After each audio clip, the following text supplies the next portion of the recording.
Hi guys, welcome to Root STEM, and in today's video I'm going to be talking about some of the units found in this book and how they will apply to my armies.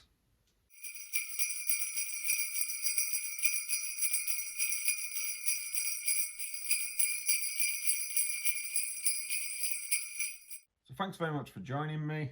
Yes, I know I am late to the party regarding this book. It came out a while back, but I'll be honest, I was kind of hoping I would be able to get some games in with this, and I've not been able to. I will now look at the camera. I've not been able to simply because, of course, of lockdown, either local, national, tier 3s. They've all shut down my local gaming clubs, and I've not been able to actually get any games in with these particular units. Sorry, I am tidying at the same time. As you can see, I'm in temporary quarters. This is a make-do at the moment because of the various different lockdowns. I've had to move in with my missus, and this is the study room. Basically, I'm just going to be talking about units that appear in the Warhammer 40,000 Compendium, Imperial Armour, and how I believe they're going to either be better or worse than they were previously, and how they're going to apply to my army. I'm also going to be talking about some units that I don't like coming across, and why I think some of the changes are either good or some of the changes are bad. I'm also going to be talking about the legends, because my Imperial Guard army apparently seems to be full of them. So I will talk about those and how they apply to the actual forces, and to see whether or not they're going to be better for me going forward or worse. So the first thing I'm wanting to talk about is the Martial Legacy rule. Now, this is a particular special ability that applies to certain units when it's Battleforged. I will look at the camera eventually. And it increases the cost of a detachment by 1 CP. So effectively, you're having to pay 1 command point for every unit with Martial Legacy. Now, there is little inconsistencies with this, because certain units have got Martial Legacy and certain units don't. So this is me going off my own script here, but as an example, the Ancestral Assault Ram in the Legends section doesn't have Martial Legacy, but it's a flyer. So it's a Space Marine flyer that doesn't cost you any additional command points to be able to field. Yet, if you went for a Fire Raptor or a Storm Eagle gunship, you've got to pay a command point.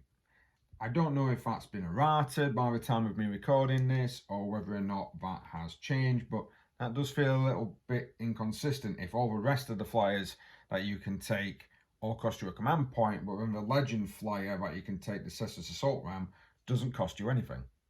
In fact, the only thing I'm really coming across with Martial Legacy in the Legends section is the Dimios, I'm hoping I'm pronouncing that right, Predator. Even the Whirlwind Hyperius, that doesn't have Martial Legacy, so that doesn't cost you any additional command points to use. Don't get me wrong, these are Legends, so Legends you are going to have to get the permission of your opponent to play with before using them, but for example, my club is not really going to be that bothered as long as it's got rules and as long as it's got points, and as long as it's not stupidly overpowered, they tend to be okay with it. So the first unit I'm going to talk about is the Relic Contempt Dreadnought. Now, at the moment, I know if you've watched any of my battle reports, I haven't really used any of these, but I am actually going to get rid of my Blood Angels Heresy army. Sad face. It's simply because no one's playing Heresy anymore in my local area. It seems a waste to just have all these figures that essentially are just collecting dust. So I am starting a Chaos army, and I have got my Crimson Fists, so many of the units are going to be crossing over, either depending of course upon what I'm using, either if it's going into my Chaos army, being repainted and changed, and or they're going to be going into my Crimson Fists army. Now, I'm definitely going to have at least one Relic Contempt Dreadnought in my Crimson Fists, and this is not much different to the Contempt Dreadnought you can tend to find in the Space Marine Codex. The rules have changed to the point where they're no longer having to have a degrading profile, which is a bit different. It was in the previous edition, it did have a degrading profile. This is now just going to be pretty much a straight badass, although its weapon skill and ballistic skill is 3. I believe it was 2 in the last edition. The additional of Volkite, now this is very different. Volkite wasn't a thing in the 40k universe, as it were. It tended to be something that was on heresy stuff. And I've seen a lot more units that are allowed to take Volkite items. Volkite, of course, an unmodified wound roll of a 6 inflicts 1 additional mortal wound, which is actually better than the heresy version, because it just allowed you to roll additional, you got additional hits, so you could roll additional wound dices. So that's nice, because that just means you're just going to be able to smack something straight away, especially if you've got a twin Volkite Culverin. Heavy 8. Don't get me wrong, you're hitting on 3s, but it is a core unit, so you are going to be able to re-roll those 1s, or if you've got a Chapter Master, you cancel at the unit to re-roll everything. I do think it's going to be a good addition to my army, especially since I quite like mobility and I like the idea of dreads. Dreads are a good way of, since you're limited now with 1 captain, dreads are a good way to be able to get that ability for a command point. You've got more command points to spend, but it is going to cost you a command point to be able to field that unit. So the next unit I'm going to talk about is the Leviathan Dreadnought. And yes, continuity has gone out of the pot. I'm still looking at myself on camera instead of the actual camera. It has gone dark and I have changed my t-shirt. Yeah, I also don't have my bobble in. There we go. So the reason I'm talking about Leviathan is that this is a unit that I have come across a couple of times during my games. Not as much as other people's. I have seen some battle reports where we always seem to come across a Leviathan Dreadnought. I'll be honest, it's been downgraded. We're now toughness 7 instead of toughness 8, which is a good thing. Still got 14 wounds and a 2+ armor save, but the invulnerable save has been reduced now to a 5+. The toughness 7 means that bigger weapons like rocket launchers are going to be able to affect these a lot more. And I've noticed some of the weapons have kind of been downgraded a little. It's also ballistic skill weapon skill 3, which it didn't used to be. It used to be ballistic skill weapon skill 2, and it's no longer a core unit. So you cannot re-roll with this particular unit. I mean, don't get me wrong, it feels like Forge World has sold loads of these, because of course it was quite a popular unit, especially with Iron Hands, I believe it was, for a while. It does have the Duty Eternal, so it is going to be minusing 1 off for damage rolls, which does make it a little bit more. Maybe that's why they've dropped the toughness. I'm not sure. We never really know during play testing, do we? But yeah, basically that particular unit is not going to be, I'm not going to see them everywhere. In fact, I actually think after this book came out, I think we saw a lot of eBay transactions regarding the Leviathan Dreadnoughts, when all the power gamers, as I call them, or the competitive players, decided that the unit was no more and it was going to get rid of it. Oh well, never mind. If you're going to get rid of it, I might pick one up. Land Raider Proteus. Now, I do have one of these. This is going to be my Blood Angel into Crimsons again. So this is actually going to hopefully see some more use on my channel. Hopefully against some orcs, maybe. It hasn't really changed much. It's equipped with 2 last cannons. You can equip it with a multi-melter. It's got the 5+ vulnerable save like it used to have if you have the heavy armor. And the only thing really I can see that's changed here is the fact that it's now got Martial Legacy and it costs you a command point to use it. Still stating you can't stick Primaris Marines in your transports. I don't understand that at all. To me, if you're going to stick Primaris Marines on a Land Raider, just count them as 2. Come on, Games Workshop. Land Raider's iconic. They're one of these units that, even though you've got new models coming out, which, let's be fair, a lot of those new models that you've got, those hover models, look like dog shit. I'm going to swear, because they do. They look terrible. They're really awfully designed. And some of the old classics do look nice. So I'd rather, be honest with you, I'd rather stick some guys, if I could, into a Land Raider Proteus. But, digress, you're not going to let us. So therefore, I'm just going to have to sulk in a corner while that's happening. It doesn't have core, so you're not going to be able to re-roll any particular rolls with this particular unit, but I think the 5+, the fact that it's a Land Raider, 16 wounds, with a 5+ invulnerable save against some of the bigger weapons that are coming out is you know, and it's got it's a 2 twin last cannons, so 4 last cannon shots, 14 power. I'm not quite sure about the points, but it can take a bit of a beating before it starts to degrade, and it can carry 6 guys, so it's actually pretty good for if you want to stick a few characters in there to, you know, accompany some normal characters, if you want to accompany your Primaris Marines into battle with some backup. So next unit across the board, I'm just basically going through the book. I keep, again, just looking, sorry. I'm just going across the book, is the Whirlwind Scorpius. Now the Whirlwind Scorpius, if you've watched any of my battle reports with the Crimson Fists, you know, makes an entrance into the army quite often. I do believe that this has come down very heavily in points. It used to be like 215, 220. I think it's come down to like a 170, 175. So points wise, it's quite light compared to what it used to be. And that's because they've got rid of the secondary fire. So if you stood still with this particular unit, you could fire again, which made it very, very powerful, especially 3D3 shots, which I don't think has changed. Strength 6, -2, 2 damage. It is now a blast, so pretty good against the old Orkies there. And it can fire at units that are not visible to the actual shooter, which is always a good thing. But to me, the fact that it's actually lost the secondary fire mode means that it's not really going to be much in the way of such a great artillery piece, because I used to be able to, you know, use it last, select targets, try and saturate, bomb, try and get rid of them. 3D3 shots are still quite a bit. It's still swingy between 3 and 9, but and the ability not to be able to shoot twice means that it's either just going to be 3 or 9. But again, the points drop means that it probably will actually get put into the army a lot more. Again, it's going to cost me a command point to be able to field it. Is it going to be worth it in the games? We don't know yet, because we've not been able to get that many games in. So hopefully I'll be able to get a few more games in. We'll be able to get some whirlwind Scorpiuses on the field, and we'll be able to see whether or not the points drop is worth me continually taking this unit. I still take it anyway. I'm not a competitive player. I'll take it because I quite like the fact that it looks like a old Rogue Trader rocket launcher on a tank, and you guys know how much I like my old school Marines. So up next, we're going to get into some Lords of War. I don't tend to use a lot of Lords of War in my games because you have to use a separate detachment, and some of the games I've played on the channel have not been big enough. We have had some massive confrontations with the Lords of War before, so I will go through them, and I'll be honest, you never know, I might be using them more, although it does cost an extra command point because of Martial Legacy to use a lot of these. So if you stuck it as a detachment, you're probably going to be costing you 4 command points. So that's probably where a lot of people might start to be able to use some of these Forge World gear, is when it comes to Lords of War. Now, the Spartan is a heavyweight. You know, it's a big Land Raider, effectively, is the best way of putting it. 20 wounds, 2+ armor. Ooh, yeah, you know, it's getting there. It's getting pretty good.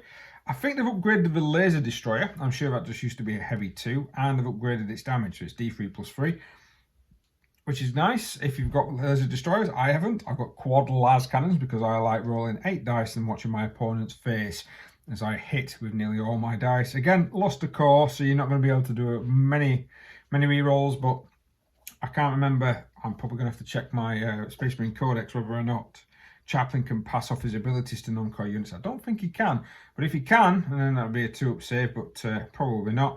I think the explosion's gone up as well. D6+6 inches is quite a large explosion. You can always have the twin heavy bolters in your little areas. You can even add extras. I do like the crushing tracks have stayed. Strength 8, -2, D3 damage with 6 attacks. Needing 5s to hit now. I believe it might have been 6s on the previous one, so that's probably got a little bit better. Again, still cannot transport Primaris models. I do think that's something that Games Workshop is missing on some of these bigger units, like Land Raiders. I think if you actually had a lot of people like me, I know some of my friends don't like some of the new transports. They used to be overpowered, or you've got to spend 4 hours. If you ever watch me versus Luke, you've got to wait 4 hours for us to be able to go through and find out what other weapons can fire, so irritating. Just to go through the list. It's like having an orc vehicle that somebody's just stuck a load of add-ons to. It's insane. So basically, yeah, I quite like my Land Raiders because they're very simple, they're very bulky. You know, it's a good unit as well to have, and it casts that image of Space Marines in your mind quite well. So having a Spartan on the field, will I use it? Again, I don't know, because if it's 20 wounds, I'm sure if it's 20 wounds, because it might have been more, but I'm sure if it's 20 wounds, it can't be targeted by obscuring rolls, which would be pretty good. I'll double check that. So now I've just had a check. The Spartan is available to be targeted because, of course, it's 18+ wounds. You can be targeted. So Spartans can be shot at, which is a bit of a disappointment. But I suppose if you're going to outflank the damn thing, I mean, what you could do, smash it straight into the side. That'd be quite scary. So next up is the Fellblade. The Fellblade unit itself, I do have one. Coming in with smokescreen, which is pretty good. So as the Spartan does as well, actually, which I completely forgot to mention.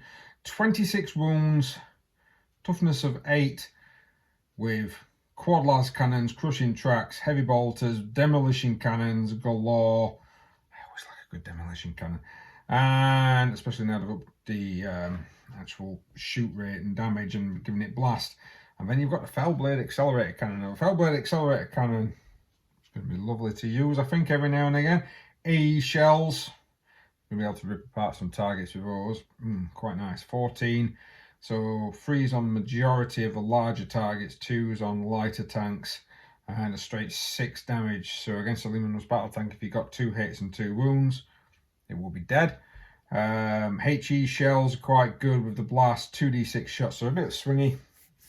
It's either 2d6, minimum 3 2d6, or minimum max. I don't get that, it should be 6. Minimum 6 if you've got over a certain squad size. But HE shells are coming quite handy. Again, it's going to suffer on the fact that you can everything and everyone can shoot it, but it does have a 2-up armor save and a toughness of 8. So it should be able to withstand some of this barrage a lot better than other units. It's not going to be in my games much. I think so far on the channel it might appear, my old Fellblade may appear once. I'm not going to get rid of it, I'm just going to repaint it as the old Crimson. So my Crimson Fist Army wants a lot of the other units from my Blood Angel cell is going to expand quite a bit. So some of the more heavyweight units I am keeping, and I'm keeping them for my Crimsons. So next unit on our list is the Vos Patent Lightning. Now the reason this is going to be very different to what it used to be, because it used to be called the Lightning Strike Fighter. They've now got rid of that, so the old Lightning pattern is no longer a thing, and they've just made it straightforward into the Vos pattern, which I have 2 of. They've really changed quite a bit of that. I've got the old one, which is what I keep dying between. The toughness has gone down. We've gone down from a toughness 7 to a toughness 6. Won't impact a lot of weapons. I mean, weapons that are strength 8 and strength 9, always wounding it on 3s anyway. But it's the lower rate weapons, so the weapons that are like strength 7, so auto cannons are a little bit more effective against them now. Still got the same 14 wounds. I think it's come down in points a little bit as well. And they've changed the weapon options. Now, this is the biggest change, because at one point you used to be able to have different types of missiles, which was some of my favourite was Hell Fury, 2d6 shots. Hell Strike, those missiles used to be pretty nasty. Strength 8 -2, roll 2 dice, pick the highest for your devastating hit. And they've reduced the ballistic skill from 3 to 4. Now, that's not much of a difference, because if a flyer now, at one point, if a flyer moved with a heavy weapon, it was a -1. So if you had a ballistic skill of 3, you're -1 anyway.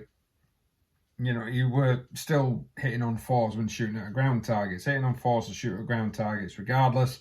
That's not really changed. But the Lightning Hellstrike rack, now this is pretty much anti-tank. It's 2 shots, strength 8, -2, d6 plus 2 damage. That's quite nice. You've got between 3 and 8. But again, and you're not really running out, because at one point it was like you got 4 rockets, so you had to choose how many we were firing. This just means that the lightnings are going to mainly stay on the battlefield, and you are going to be able to keep shooting and shooting and shooting. I like it. I like the idea of that. The only thing is the points difference going to make it a completely different unit on the battlefield? If it does make it a completely different unit on the battlefield, then it might get dropped from the army. I might only use it for special occasions. You never know. We don't always. I mean, it's hard to hit, so it's -1, but it can always be targeted. That's the only other thing with flayers. I might stick it in there as a replacement to like a Leman-Russ battle tank, but is the Leman-Russ now, especially because multi-melters, is a Leman-Russ going to be a hell of a lot better than this type of unit? The only time will tell, which is why I like doing these videos, but I'd rather have a few games. I've got a few games in before I actually did this. But so far, Vos Patent Lightning, intermittent, don't know whether I like it, don't know whether it's going to be any good, but we will see in the future of my games. You'll be able to see the older style in my games as well, so you'll be able to go back and just kind of have a look at what the unit could do. I'll be honest with you, I'll still miss, because that's what always used to happen. So next up, some artillery in the form of a Colossus Bombard. Now, I do have a Colossus Bombard in my force. It has changed a little bit from its previous incarnation. The toughness, wounds, everything else is kind of remaining the same. Ballistic skills still remaining the same, 4 up. Now, you can still have them in squadrons of 1 to 3. The only real difference is that they've really changed the output of the Colossus Bombard weapon. It used to be 2d6, so it could either be 2 or it could be 12. Now it's got blast and it's 3d3, so the minimum amount of shots you are always going to get with this weapon is 3. So even against smaller targets, it's probably going to be worth just having a good, a good go with this. So that means that it's got between 3 and 9 shots. It's a bit more concentrated, a bit more less random. It's a -2 to the AP, D3 damage, and it ignores cover, or the benefits of cover against that attack. And I'm going to quickly talk about benefits of cover. I did think that in this edition, when they're bringing out the weapons like could ignore cover, I thought it was going to be, oh, this weapon ignores light cover, this weapon ignores dense cover. It's just this weapon ignores benefits of cover still. So even if you've got dense or light cover, those particular types of weapons are still quite ruining. Whether or not I like that is another question. Again, I think it doesn't knock off the obscure, but when you can fire at a unit anyway with the Colossus Bombard when it's not in cover, we will see. Again, games need to be played, and they need to be played on a 6 foot by 4 foot table. Sorry. So 2 units that I'm going to talk about in the artillery section now are these. I don't have these, but my friend of me, I suppose that's the best way of calling it in games of 40k. My friend Mr. Grange, he actually has a couple of batteries of heavy mortars and some heavy quad mortars. So I'm going to lump them 2 together in here. Now, previously, you kind of had the unit and you had a crew. So you could, if you actually got some snipers, you could target the crew independently of targeting the actual heavy mortar. If not, and it was the crew that fired the heavy mortar, so there was ways of getting around and using orders on the mortar batteries. These rules now basically make it that the mortar and crew are 1 unit, and of course it's got vehicles, so you're not going to be able to use any sort of like regiment rule. Well, you are going to be able to use regiment rules, but you're not going to be able to issue any orders really to these batteries, which is what used to happen to me quite a lot. The heavy mortar batteries, they seem to have come down in toughness, gone up in wounds, probably to compensate for the fact that they've lost, lost some guys. Although I do think the heavy quad launcher has just come down in toughness. They've got attacks, 3 attacks, but of course that's just representing the crew, I suppose. And they haven't really changed too much in the way of shots. The heavy mortar battery is still heavy D6, of course it's going to have blast, you knew what it was going to be, but it has changed from being swingy, so it's no longer D3 wounds, it's a straight 2. So that's pretty much going to be a good Space Marine killer if you're coming across those type of units. 4 power, quite low, it's gone up a little bit in power, but quite a low points cost if I still remember correctly. Toughness 6 with a 4 save, but not visible, especially in the obscuring rules. It's going to be quite hard to try and shift these units if they are used effectively, even though we can't use the orders. The actual heavy quad mortar is still got a blast, and it's got 4d6 shots.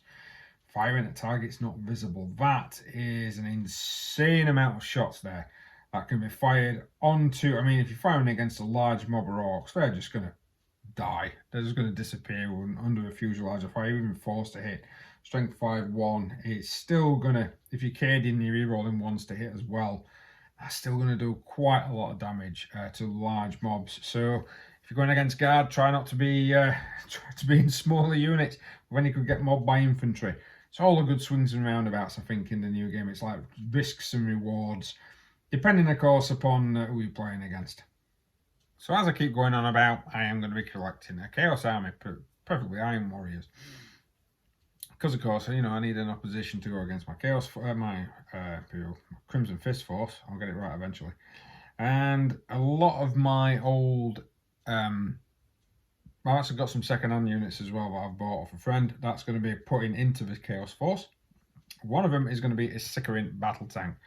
Now, I have got other units that are going to be like a Spartan and some Contemptors.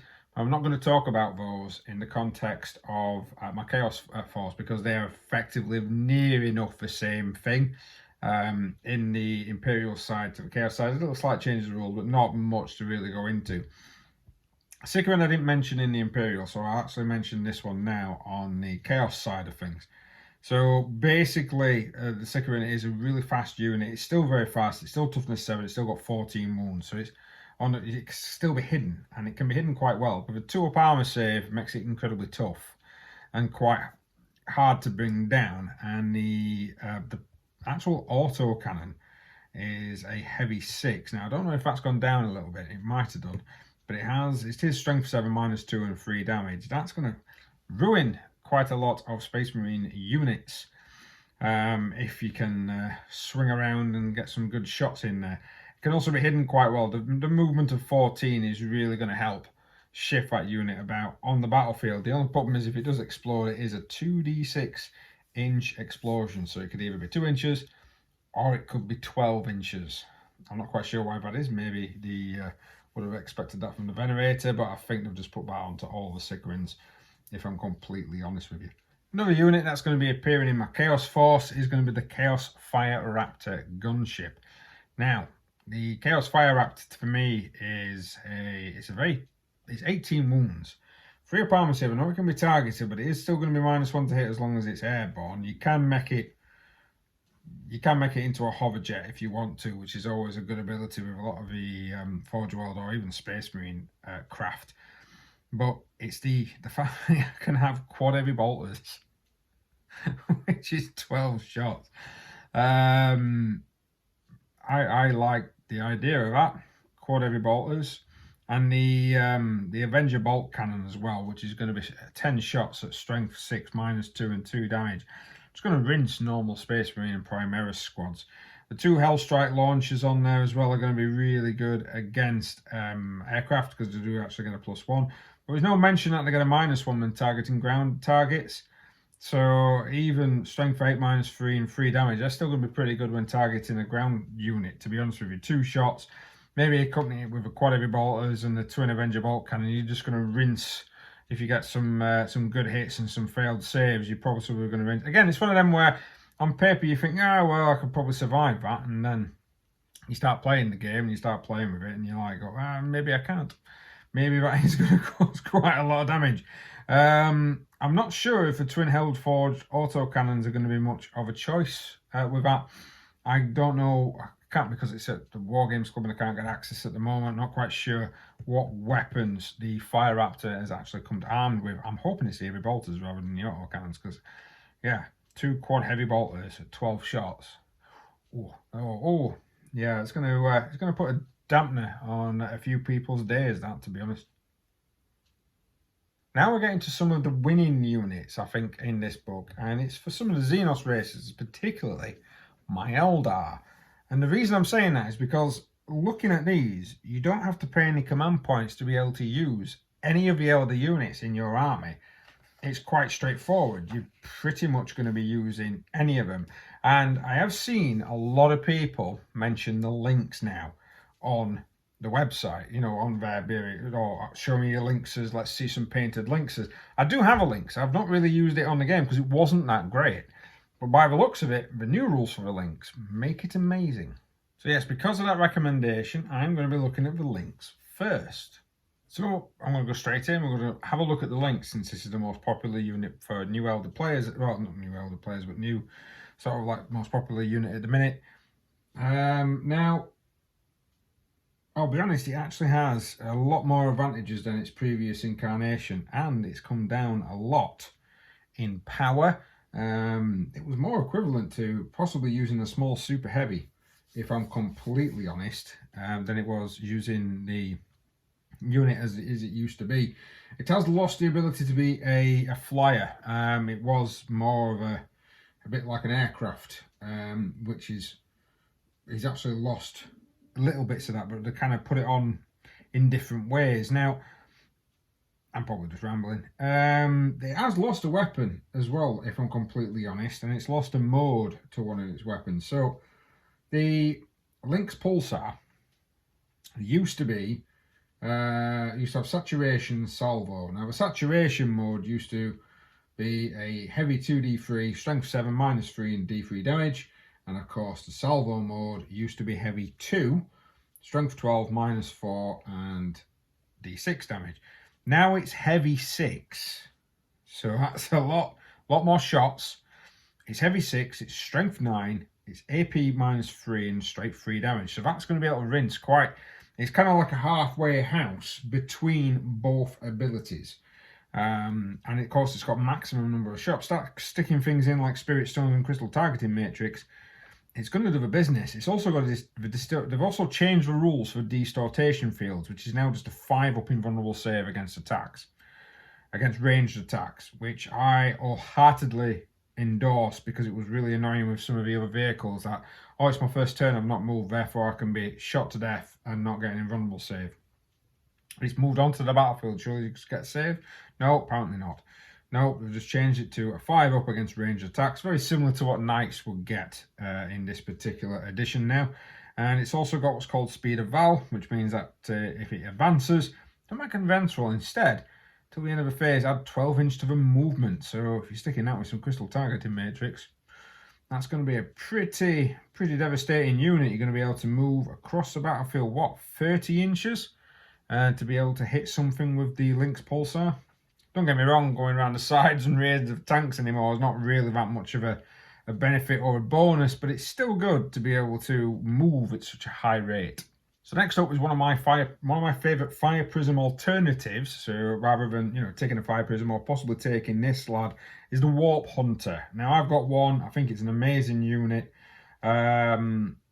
It's very pricey. It used to cost quite a few points, to be honest with you. It has come down in power. So you do get a lot more bang for your buck with some of the Eldar vehicles. And they have kind of changed the defrail just a little bit. Now, at one point, it used to be heavy D6 when you did the Rift.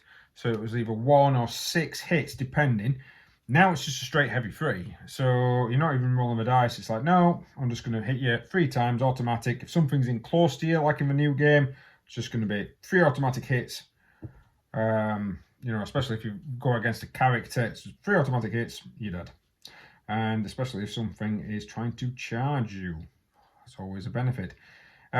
Just using a command point, 3 automatic hits, 3 automatic, pretty much automatic deads with D6 damage. Now the Rift, the blast has changed as well. Effectively, both of them would have actually gone up in strength. They used to be strength 10 and now strength 12. I didn't notice that. So the Warp Hunter has been given a little bit more in the ways of cojones. The blast, of course, is heavy D3 still. That's pretty much the same as it was before. I'm looking between both. But it does now have D3 plus 3 regarding damage. I've seen a lot of this D3 plus 3 on various different units where rather than having it very, very swingy or having, oh, it's this, but it's a minimum of this, it's just, right, so it's this instead. It does have blast, but it has lost the ability to increase the amount of shots. So if you came across a unit that had 10 or more, you used to be able to roll 2 D3 shots rather than a single D3 shots. That's lost a little bit of strength, but the 3 automatic hits with the Rift, again, I've not played any games with it, so it's whether or not it's going to be a unit, but I'll be honest, a lot of the opponents that I come across want to target that and destroy it pretty much straight away whenever I use the damn thing.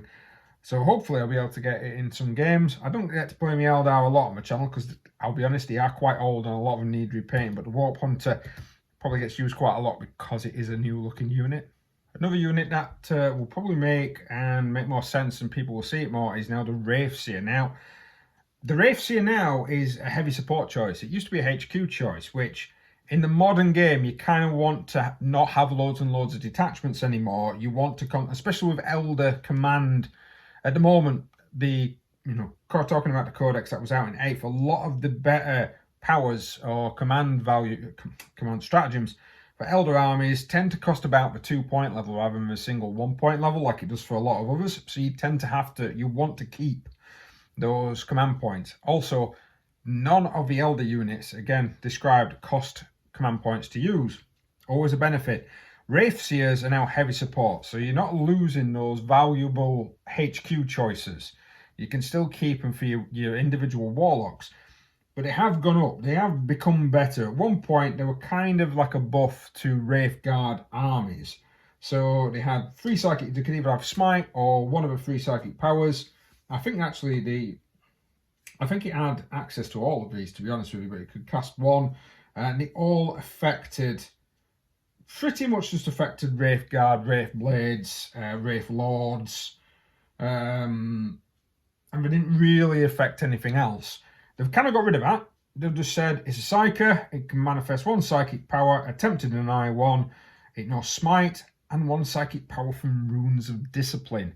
That's pretty good, because you can actually put that, Runes of Discipline, you could put the +1 to your saves onto a unit of Wraith Blades, which this is going to be a lot less squishy going up the board than your Warlocks are.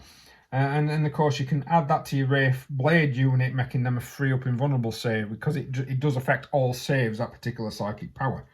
The melee weapon has kind of been downgraded a little. It's got stronger.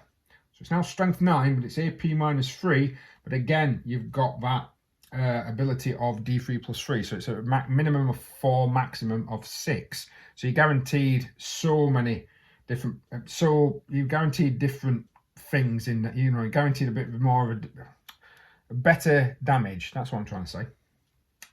It has come down in wounds. I mean, it's gone up in toughness. It's now toughness 8, so it's a bit more like a normal. I'm wondering if that's actually going to be more characterized in the new guys. So we're going to actually be a bit more tougher. It's got 9 wounds rather than the original 12, but it's still got 4 attacks, and it doesn't have a degrading profile anymore. Beforehand it did. Its movement used to shift, its ballistic skill and its weapon skill used to get degraded. That doesn't happen. Also as well, it's got Eldritch Wraith Construct. Now I'm wondering if this is going to be a new power that we're going to find in a future Eldar Codex release. Each time an attack from an armor penetration characteristic of -1 is allocated to this model, the attack has an armor penetration characteristic of 0 instead. That's pretty good, to be honest with you. It basically means that it's going to be reduced to 0. So like heavy bolters, you're not going to have an effect against it. Certain other weapons, like some of the other bolt rifles, they're not going to have an effect against it. I'm not quite sure how a lot of people interpret it when it comes to the Space Marine Codex, and plus you add an additional -1. I think it affects the profile. So if it affects the profile, it won't be, affecting this, unless it just adds an extra -1 to the dice roll. Swings and roundabouts with different powers, on different units. But again, we need to play the games really to come across it. But I do think that this particular unit is going to be a hell of a lot better now that we've got these rules. So the next unit I'm going to be talking about is the Nightwing. All these, like I say, units that I've got. So I'm not really going through the book and talking about all the units. I'm just talking about units I've got and possibly appear on my channel. The Nightwing is probably one of my favourite models. I loved the little epic versions when they came out, and my girlfriend actually bought me the big version, and it's the only one that really has like an interactive piece where you can move it and extend its wings. The actual rules for the Nightwing have changed quite a bit. It has got 2 more wounds than it used to have. And of course, there's the fact that now ballistic skill 3, if it moves, it fires with its heavy weapons, it's not going to have any negative effect, which is a good thing. So you've not got to really mess around with the convoluted ways of trying to get rid of stuff. It's got the Wings of Cain, which is just an easy way to explain the actual rules rather than messing around with it. Just Wings of Cain, see Crimson Hunter. Airborne, hard to hit, so -1 to hit it. It can be targeted though, so it can't be obscured, so that's always a downside. They've made the wings easier, so basically if you extend the wings, it doesn't become an aircraft. Well, it is an aircraft, but it loses kind of its characteristics. You just have a move characteristic of 20, loses Wings of Cain, airborne, hard to hit, and agile, so it just moves normally. So you haven't got a minimum move of 20, it's just, I can move up to 20. So it becomes like a hover, which is a better way of doing it, to be honest, than what they used to do. Agile Interceptor basically means it's a 5-up invulnerable save, and if it targets another aircraft, it's +1 to hit, which is good because Nightwings are normally the interceptors. They're good at ground attacks because of the Bright Lancers, but we are a Nightwing Interceptor, I believe it used to be called, in quite a lot of the games, and it used to be really good in Aeronautica. Imperialis. Bit weak, so if you got shot down, but if it did hit something, then they tended to be annihilated. Yes, so yeah, not really much of a change on how I'm going to be using that unit, if I'm completely honest. Now, on to the two super heavies that I own. I own both a Scorpion and a Cobra, and if I'm honest, they've really improved both of these units. Now, the Scorpion itself used to be 720 points. Now, I'm coming up to the big ones because these are, you know, some other units have lost points. I mean, the Nightwing actually dropped 50 points, to be honest.